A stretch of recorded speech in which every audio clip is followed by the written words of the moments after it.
ভালো করে খেয়াল করেন, আল্লাহ বলতেছেন নবী আপনি জানান 1 নম্বর দোষ আল্লাযী আতাইনাহু আয়াতিনা, যাকে আল্লাহর পক্ষ থেকে আয়াত দেওয়া হয়েছিল ফানসালাখা মিনহা, সে সেখান থেকে মুখ ফিরায় নিল। আল্লাহ বলছেন দ্বিতীয় তার একটা অপরাধ সাথে সাথে আমলনামায় যুক্ত হলো। নবী জানায় রাখেন ফাআতবাহুশ শাইতানু ফাকানা মিনাল গাওয়িন, যে জেনে বুঝে আল্লাহর আয়াত থেকে আল্লাহর নির্দেশ থেকে মুখ ফিরায় নেবে, শয়তান সাথে সাথে তার পিছে লেগে যাবে।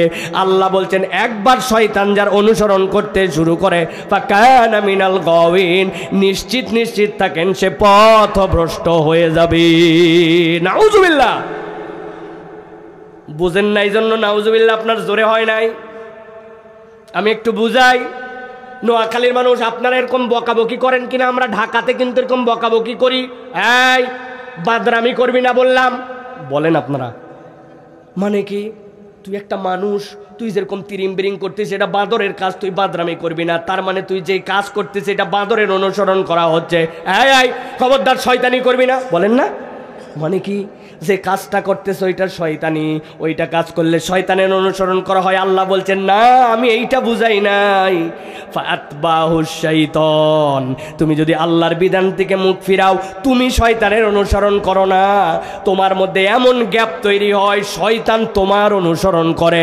আর যেই মানুষের পিছে একবার শয়তান লাগে, আল্লাহ বলছেন ফাকানা মিনাল গাওয়িন, আমি আল্লাহ বললাম নিশ্চিত নিশ্চিত সে পথভ্রষ্ট। নাউজুবিল্লাহ। তাহলে এই জায়গায় অপরাধ হচ্ছে 2টা। তরুণরা, যুবকরা বলো তো ভাই, অপরাধ তাহলে এখানে কয়টা? মুখস্থ করতে হবে কয়টা। চলেন এবার একটু সামনে আগাই।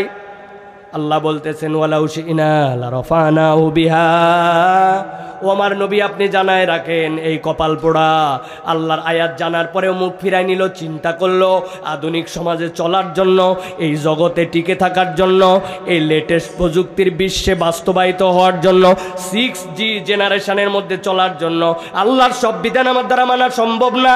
আল্লাহ বলতেছেন ব্যাকল ওয়ালাউ শি'না লারাফানাহু বিহা, তুই যদি আল্লাহর সব আয়াত মানতি, আমি আল্লাহ চ্যালেঞ্জ দিলাম, আল্লাহ এর দ্বারাই চাইলে তোর মর্যাদা আসমানে উঠাই দিতেন। সুবহানাল্লাহ।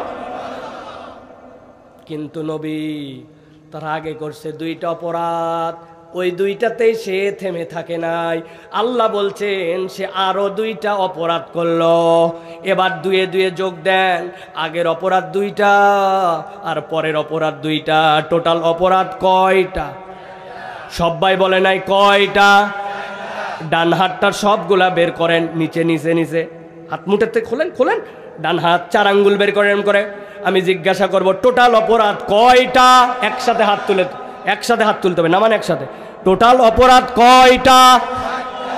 1 মোর টাইম, আরেকবার চান্স দিলাম, হাত নামান সবাই একসাথে। টোটাল অপরাধ কয়টা? মাশাআল্লাহ। অনেকেই চিন্তা করতেছে হুজুর এত হাত তোলা ব্যাপারটা কি? এর কারণ আছে। এই মাঠে কম ওয়াজ হয় নাই, আপনি আপনার জীবনে কম ওয়াজ শোনেন নাই।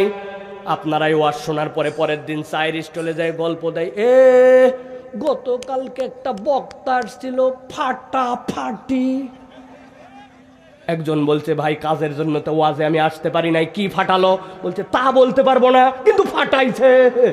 আছে না এই হুদা মিশা ফাটাফাটির ওয়াজ, আর আপনি খালি সেই গল্প করবেন। কোনো ফাটাফাটির চান্স নাই।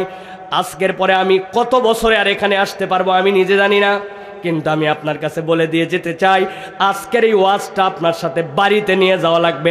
আগামীকালকে থেকে এই ওয়াজের বক্তা হচ্ছেন আপনি, ঠিক তো? তাহলে এবার বলেন একসাথে টোটাল অপরাধ কয়টা?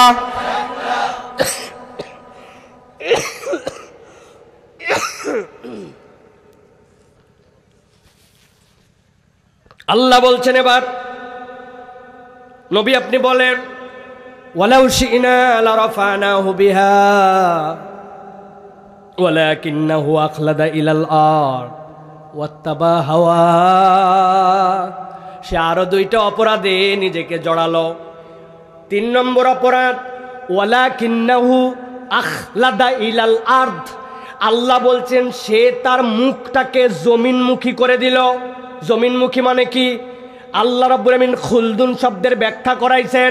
খুলদুন মানে এমন প্রাণী যেই প্রাণী মাঝে মাঝে মাথা উঁচু করে, কিন্তু বেশিরভাগ সময় ঘাস খাওয়ার জন্য, খড় খাওয়ার জন্য, পানি খাওয়ার জন্য ওর মুখ নিচের দিকে করে, ওর হালতটাই নিচে থাকে। এরকম মুখওয়ালা প্রাণী আপনি চেনেন? গরু কি নাম? আরেকটা বলেন, আরেকটা বলেন। গরু, ছাগল, ভেড়া এগুলা সবগুলা হচ্ছে জমিনমুখী প্রাণী। আল্লাহ বলতেছেন সে মানুষ, কিন্তু আমি বললাম সে অভ্যাসটা কি করলো? ওয়ালাকিন্নাহু আখলাদা ইলাল আরদ, সে নিরেট দুনিয়াদার হয়ে গেল। হালাল হারাম চিনে না, সত্য মিথ্যার পার্থক্য করে না। তার সামনে দুনিয়া এমনভাবে আকর্ষিত হয়েছে, যেমনে হোক তাকে দুনিয়া অর্জন করা লাগবে। তাতে ইসলাম থাকলেই কি, গেলেই কি, ইমান বাঁচলেই কি আর থাকলেই কি, এইগুলার কেয়ার করে না, নিরেট দুনিয়াদার হয়ে যায়। এরকম লোক আমাদের এলাকায় আসেনি বা? কারা তারা? কারা? আমি দুইজনকে চিনি, খালি দুইটা লোককে চিনাই দিয়ে যাই, বাকিগুলো আপনারা চিনে নিয়েন। বলবো, ঝামেলা হবে না তো? বুঝছেন? কিন্তু আপনি গেছেন বাজারে ঈদের সময়, যাওয়ার পরে আপনারে দেখেই বলছে আপনি আমার বোনির কাস্টমার, এই জন্য আপনার কাছে এই মালটা দিয়ে দিতে চাই। ওই লোক আপনার আগে বেচছে 10 জনের কাছে, কিন্তু কেবলমাত্র বিক্রির স্বার্থে আপনার 11 নম্বর কাস্টমার পর পরে বলছে বৌনির কাস্টমার।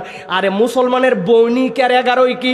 কিন্তু ওর ব্যবসা করা লাগবে, এই জন্য আপনাকে বলছে ও চাচা আপনার মতো সেনা লোক বলে কিনা দামে দিলেন।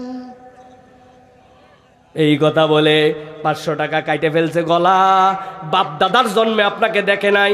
দোকান হালাল, ব্যবসা হালাল, আইটেম হালাল, কেবলমাত্র দুনিয়া চাই তার, এই জন্য মিথ্যা কথা বলে দেদারছে, ইচ্ছা মতো ভক্কর চক্কর দিয়ে বিক্রি করে। এরকম লোক নোয়াখালীতে না আছে? মাঠে যারা কাজ করে, সকালবেলা মুরব্বী কান্দের মধ্যে কোদাল নিয়ে রওনা হয়েছে, জিজ্ঞাসা করছে আচ্ছা কই যান? বলছে বাবা একটু মাঠের কাজ করার জন্য যাই। মাথার মধ্যে টুপি, গালের মধ্যে দাড়ি, গায়ের মধ্যে জুব্বা, মাঠে যাচ্ছে মুরব্বী। আসল উদ্দেশ্য কাজ নয়, আসল উদ্দেশ্য হচ্ছে উনার জমির সাথে যার জমি লাগানো, ওই পারের জমিওয়ালা এখনো আইল কাটে পারে নাই, উনি একটু আইল কাটার নাম করে 4 আঙ্গুল একটু জমি ঠেলতে চায়। এরকম লোক নোয়াখালীতে নাই আছে? হিসাব বরাবর করেন। 1 বিঘার খাজনা আছে, খারিজ আছে, সিয়ার আছে, সার আছে, কিন্তু ওই মাত্র যে আপনি 4 আঙ্গুল ঠেলছেন, 4টা গোস 10টা গোস হয়তো ওর মধ্যে আবাদ হয়েছে। আপনার হালালের সাথে হারাম মিশে গেছে। দাড়ি, টুপি, জুব্বা, ইসলাম, নামাজ কোনোটা তারে ঠেকাতে পারে নাই। ওয়ালাকিন্নাহু আখলাদা ইলাল আরদ, আল্লাহ বলছেন সে নিরেট দুনিয়াদার হয়ে গেছে, দুনিয়া ছাড়া কিচ্ছু বোঝে না। খুঁজে নিয়েন আপনি। আল্লাহ বলতেছেন এটা হচ্ছে তার জন্য 3 নম্বর অপরাধ। 4 নম্বর আল্লাহ বলতেছেন ওই ব্যক্তির আরেকটা অপরাধ কি জানো নাকি? ওয়াত্তাবা হাওয়া,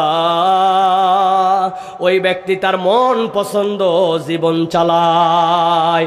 তার মানে এরকম নয় যে আল্লাহকে পছন্দ করে না, হ্যাঁ আল্লাহকে পছন্দ করে যদ্দূর পর্যন্ত তার লাগে, যেখানে যায় তার লাগে না, সেখানে আল্লাহকে তার পছন্দ না। এরকম লোক আছে ভাই? আবার বলতেছেন আছে, বলেন না আমরা কারা কারা? 2-1 জনকে আমরা একটু চিনি, দেখি তো ওয়াত্তাবা হাওয়ার গ্রুপে আমাদের এখানে কেউ আছে কিনা। যদি থাকে তাহলে আমরা একটু শুধরাই নিব, কি বলেন?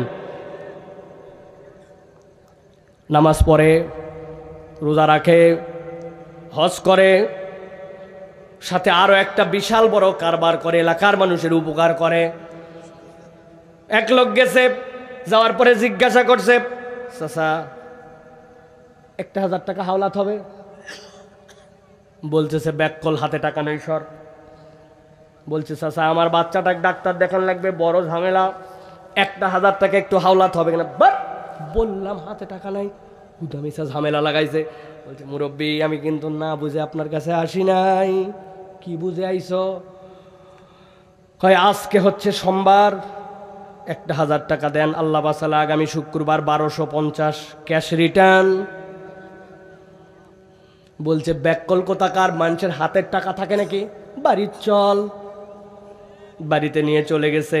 যাওয়ার পরে 1000 টাকা দিয়েছে, দিয়ে আবার বলছে যদি লাগে আরো 1000 দেওয়া যাবে, তোর চাষিও বসে নাই বেকার, নিতে চাইলে নিতে পারিস, তবে যাই করিস তাড়াতাড়ি কর, দিন ছোট, ওয়াক্ত ছোট, মাগরিবের আজান দিচ্ছে, আমি কিন্তু যাই জামাতে তাকবীরে উলা ধরবো, যা করবি তাড়াতাড়ি কর।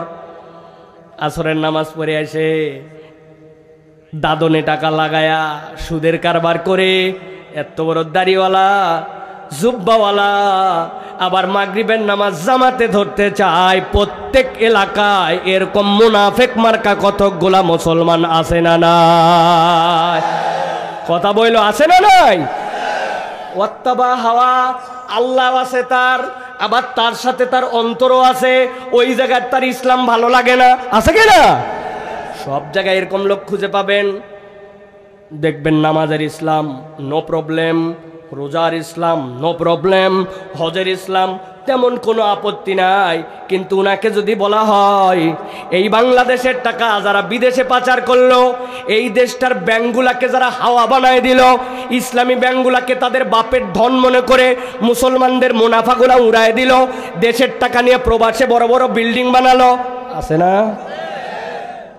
গরিব মিসকিন কিচ্ছু নাই, পুঁথির মালা পরে ঘুরে বেড়ায়, কিন্তু ব্যাংকের ভল্টের মধ্যে 862 ভরি। আসেন আগামীতে আমরা এই সকল চোরের বিচারটা আল্লাহর আইন দিয়ে করি, ডাকাতের বিচারটা ডান হাত কেটে দেই, বাম পা ফালায় দেই। মহিলার সাথে কেউ যদি অপমান করে তাহলে রজম করে আল্লাহর দেওয়া হদ আমরা কায়েম করি। আগামীতে নিচ থেকে উপর পর্যন্ত আল্লাহর দেওয়া সংবিধান অনুযায়ী চলুক। এই কথা বললেই বলবে এটা তো রাজনৈতিক ওয়াজ না, এই হুজুর তো রাজনৈতিক বক্তা না, এই কথা বলে কেন? আছে না? আপনি ভণ্ডামি পাইছেন, এটা রাজনৈতিক কথা। মসজিদের মধ্যে লিখে দিছে দুনিয়াবি কথা বলা হারাম, আসেনি? Out number 1। আমার কাছে মসজিদে আসছে জুমার পরে, খুতবা দেওয়ার পরে, হুজুর আমরা 3 ভাই 2 বোন, আব্বা মারা গেছে, মা বাইসে আছে, দাদিও বাইসে আছে, আমার আব্বার ব্যাংকে কয় টাকা, মাঠে জমি, দয়া করে হুজুর মিরাজনামা বুঝতেছি না, ভাগ করে দেন আমাকে একটু। মসজিদে নামাজের পরে বললাম এক থাপ্পড় দেব বেকল, দেখছো না লেখা আছে মসজিদে দুনিয়াবি কথা হারাম, চলো সামনে শ্যামলী সিনেমা হল, ওখানে যাই আমরা জমি বন্টন করি। কি কথা বললেন না যে আপনারা বন্ডামি করেন? ইসলামের সব বিধান ভালো করে মনে রাখবেন, যেই কথা মসজিদে বলা হারাম ওই কথা সব জায়গায় বলা হারাম। বিগত 12-13 বছর আমাদের মুখের মধ্যে লাগাম দেওয়া যায় নাই, আর আপনি এখন আইছেন আমার কান ফুসলানি দেওয়ার জন্য।